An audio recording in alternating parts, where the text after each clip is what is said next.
पुनः एक बार फिर बिहार में एनडीए की सरकार आएगी और ये अगले 5 साल क्योंकि केंद्र में भी अभी नई एनडीए की सरकार चुनी है और अगले 5 साल जब बिहार में भी एनडीए की सरकार रहेगी तो वो हैंड एंड ग्लव्स की तरह मिलकर हम लोग कार्य करेंगे।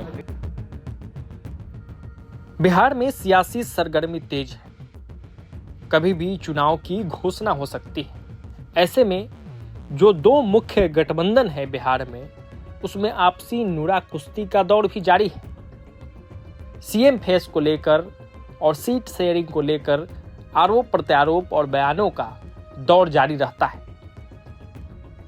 महागठबंधन में भी ऐसी सिचुएशन है, साथ ही साथ एनडीए गठबंधन में भी गाहे बगाहे विरोधाभास देखने को मिलता है। एनडीए में चिराग पासवान की पार्टी के जो कार्यकर्ता है, यानी लोजपा रामविलास के जो कार्यकर्ता है, वो लगातार ये कहते मिलते हैं कि चिराग पासवान को सीएम फेस बनाया जाए। वहीं महागठबंधन में जहां आरजेडी पूरी तरीके से इस बात पे आमदा है कि तेजस्वी ही सीएम फेस होंगे, वहीं कांग्रेस इस पे बोलने से बचती है। ऐसे में ये पेच तो एनडीए में भी है। लगातार चिराग पासवान खुद ना बोले, लेकिन उनके पार्टी के जो नेता है, कई प्रवक्ता है, वो अलग अलग माध्यम से इस बात को कहते रहते हैं कि चिराग पासवान बिहार के भविष्य है, चिराग पासवान को मुख्यमंत्री फेस बनाया जाए। ऐसे में आज चिराग पासवान ने भी इस पूरे मुद्दे पर अपनी बात को रखा है। एक गैर राजनीतिक कार्यक्रम में शामिल होने गए चिराग से जब मीडिया के लोगों ने बातचीत की तो उन्होंने कहा कि हम मुख्यमंत्री नीतीश कुमार के नेतृत्व में ही चुनाव लड़ रहे हैं और आगामी 5 सालों में बिहार में जो विकास का कार्य होगा वो भी नीतीश कुमार के नेतृत्व में ही होगा।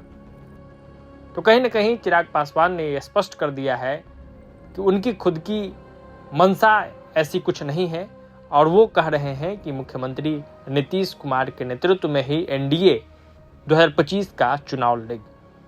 तो आगे वीडियो में सुनिए कि आखिर चिराग पासवान ने क्या कुछ कहा है। मैं बिल्कुल मानता हूं, मैंने अपने भाषण में भी मैंने इस बात को बोला। यह विश्वास है, वैसे कोई राजनीतिक मंच नहीं था, बट मैं मानता हूं कि पुनः एक बार फिर बिहार में एनडीए की सरकार आएगी और ये अगले 5 साल क्योंकि केंद्र में भी अभी नई एनडीए की सरकार चुनी है और अगले 5 साल जब बिहार में भी एनडीए की सरकार रहेगी तो वो हैंड एंड ग्लव्स की तरह मिलकर हम लोग कार्य करेंगे। नीतीश जी के नेतृत्व में ही होगा विकास। बिल्कुल, मुख्यमंत्री नीतीश कुमार जी के नेतृत्व में हम लोग चुनाव लड़ रहे हैं और उन्हीं के नेतृत्व में अगले 5 साल बिहार को विकास की राह पर गति मिलेगी। प्रभातखबर.com, विश्वास वही, रफ्तार नहीं।